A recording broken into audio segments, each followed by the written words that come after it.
Hello everyone and welcome to another edition of What's My Story. Now, if you're not sure about what these are, I'll just give you a quick idea. What's My Story is about people coming on to a recorded hangout on air, which is what we're doing here, and giving us a little bit of an insight into their lives, where they grew up, what they're passionate about, what they enjoy doing, so that people who are not in the same area, not in the same locality, can get to know people from other parts of the country and connect, and then hopefully go on to connect with them on social media and in other ways, maybe even the odd road trip and stuff like that. So today I have the enormous pleasure of welcoming Susannah Mitchell. Come and say hello, Susannah. Hello. So I know you're incredibly nervous. So I'm going to try and make this. I'm going to try and make this very, very easy for you. So you and I met probably about 2.5 months ago in Luton. Yep. And we met at a Link for Coffee event at the Regis building there. Now, I don't know quite what prompted you to come along there, but since then we've met on numerous occasions. You've made a journey to Watford to Link for drinks and lost your car and all sorts of. There's a story there. You can tell it later if you wish. So tell us a little bit about you. You're in Luton now. How have you ended up in Luton? What's the I know the last page of the Susannah Mitchell book, but I don't know. This is one of those very rare What's My Stories I've done so far where I don't really know much about you. So please give us a bit of a potted history. Okay, so here goes. I've been in Luton for a few decades now, but I actually grew up north, which you can probably tell from the accent, which I've never lost. I grew up in a place called Timperley, which is south of Manchester. I went to school in Manchester, and I actually went to college in Manchester and studied for my degree there. So I'm sort of Lancashire born of Yorkshire parents, so very much a northern lass at heart. It was work that brought me south. I was teaching up north, and since I've been in the south, I retrained from teaching languages to teach English as a foreign language, and I went into communication skills and into delivering training in businesses. So what did you teach? Was it languages up? Yes. Which languages did you teach? French mainly, and some German.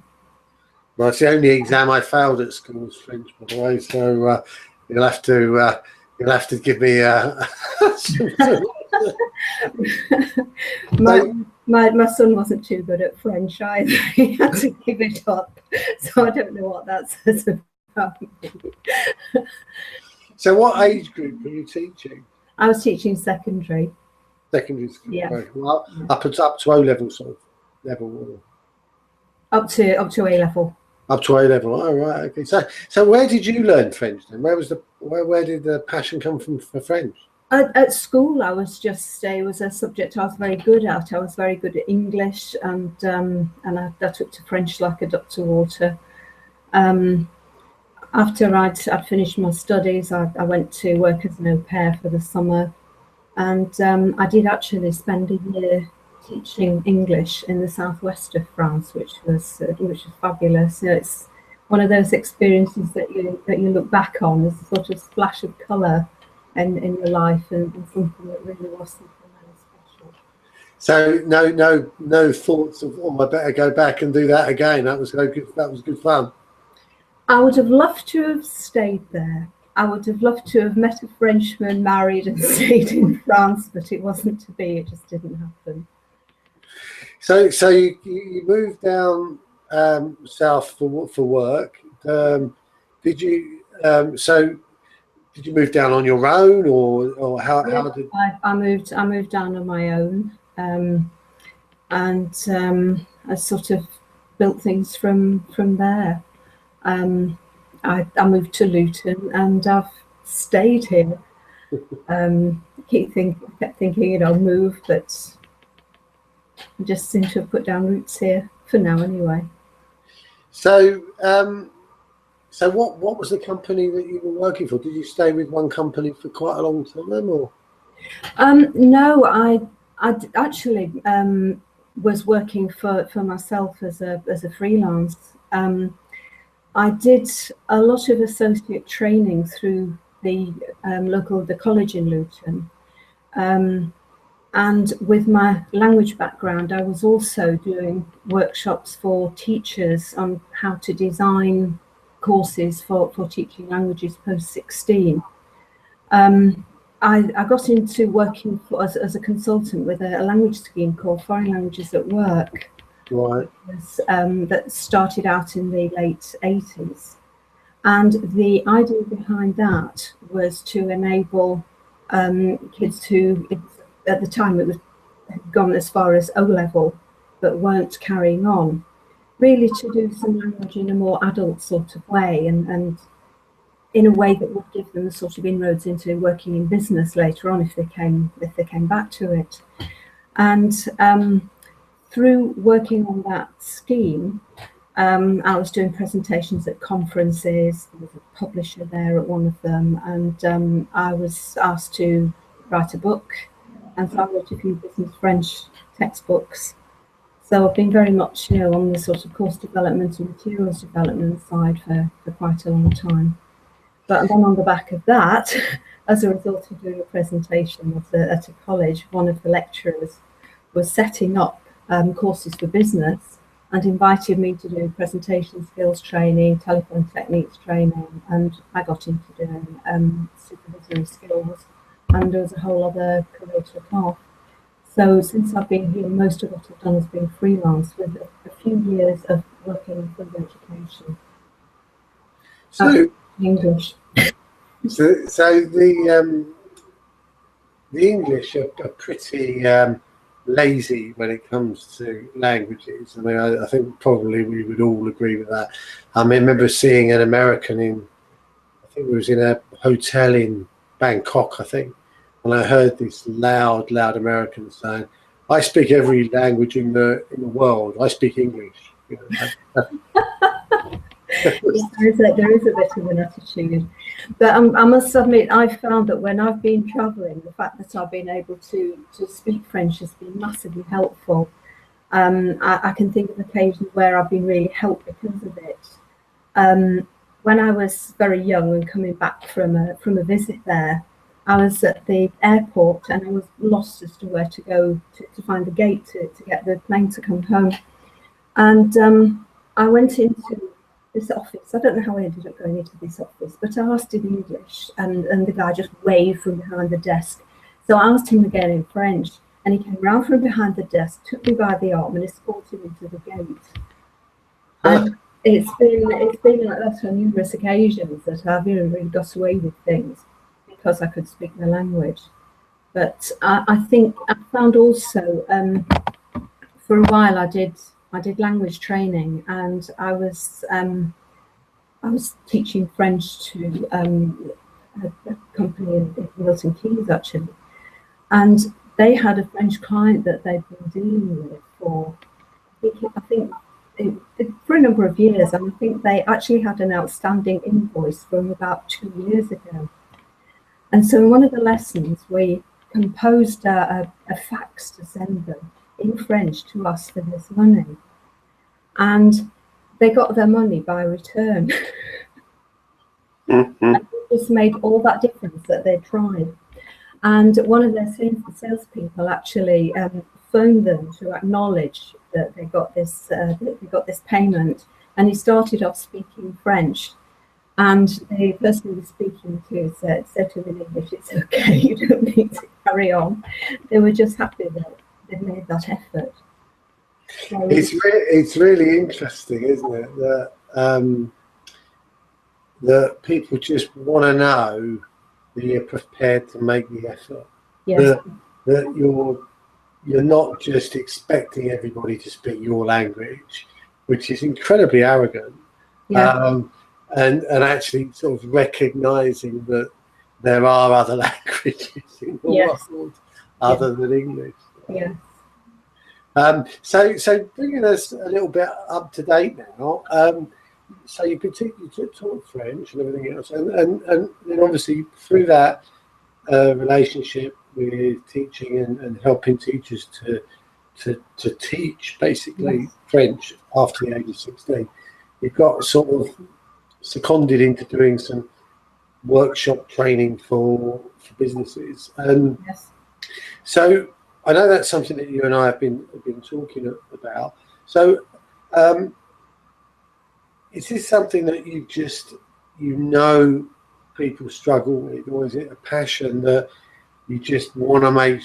You think that there's so many workshops out there that don't deliver on the expectations that actually people ought to be spending a bit more time, because we're not professional workshop creators, are we? We know what we know and we want to share it, but actually there's a skill to that, isn't there?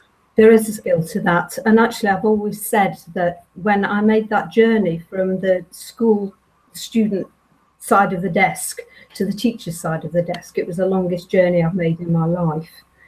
I think it's one thing to know how to do something, but it's a whole other skill set to teach somebody else or to train somebody else. And I was talking to somebody at the at Link for Business only the other evening about this very thing, that you go into a job as a new starter, and somebody will give you a run through of everything, and you think you know, and you start, and then you think, what was it I was supposed to do? And there's only so much we can retain. So there are all these skills of how you break it down, how much you deliver at a time, and also how you manage all that. Because if you've got a new starter, really, it's because you need them working straight away, and it's being realistic about managing that process and how to make it happen.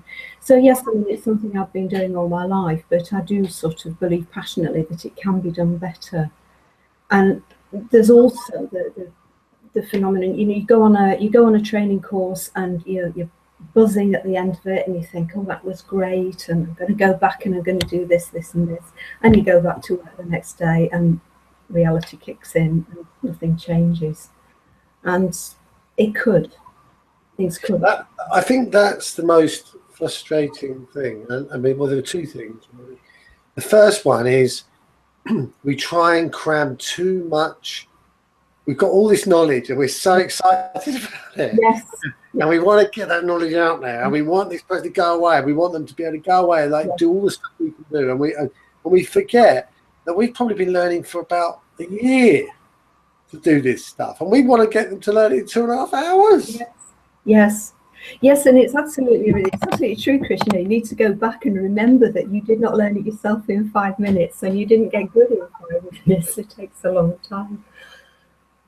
So that's a huge thing. And I think and also breaking it down. I mean, I've lost count. I mean, I'm not bad when it comes to note taking during training. I'm quite good because I did some pretty challenging A levels, which involved lots and lots of writing. So you get used to writing short form. I'm not shorthand, but short forms. So you're on short forms. So you can recollect it later on, and you can make sense of your notes. Yeah. But not everybody's got that. So that's a skill. That's another skill that people haven't got. Yes. Listen and take the relevant bits. Yes. Yeah. So you go away, you teach all this stuff, and people go away and they've got copious notes. The first thing is they're only as good as the understanding of the notes that they've taken. Yes. You're busy writing stuff down and you're missing what someone's saying because you're writing stuff down and they've moved on. So you don't get everything that you've been told anyhow.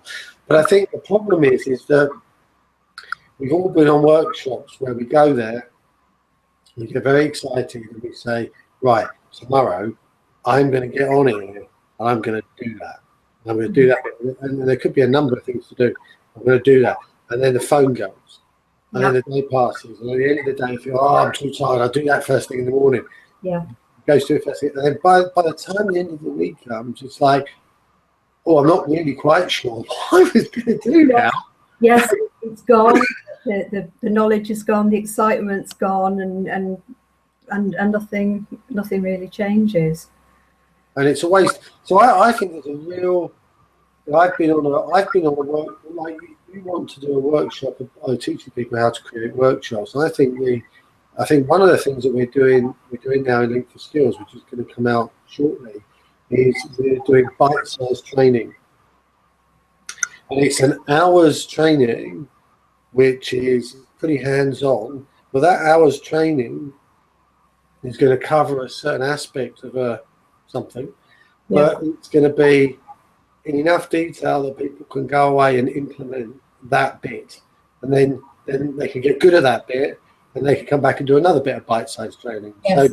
So if you try and teach something like the whole of Twitter or the whole of Facebook, you can't do it. People can't retain that information, let alone act on it. Yeah. So yeah, I mean, this is a little bit of kind of what you're going to be doing. We're going to come on to a soundbite in another time, but I think it's really interesting. But when you think how you learn at school, I mean, whether you did it or not, you had a lesson and you were set homework. There was follow up from it. There was practice in between. You come back to it, and it's that I think so much sort of training as an adult. It's a one-off. You have a nice presentation from somebody, but then there's nothing to actually take it to the next stage, because that training course, that is stage one. That isn't the end of it. Yeah.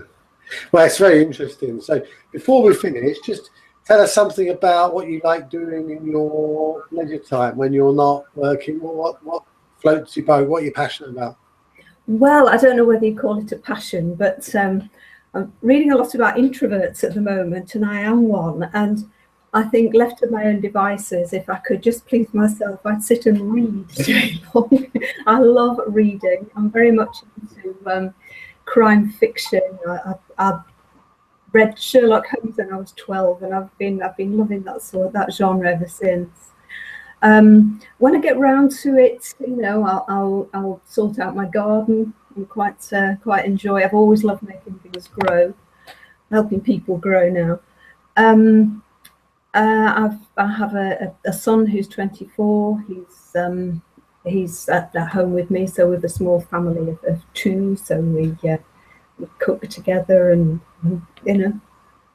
and I have friends that I see. We go and visit galleries, and we have meals out and spend days together, and which is very, very nice. So I'm not totally unsociable.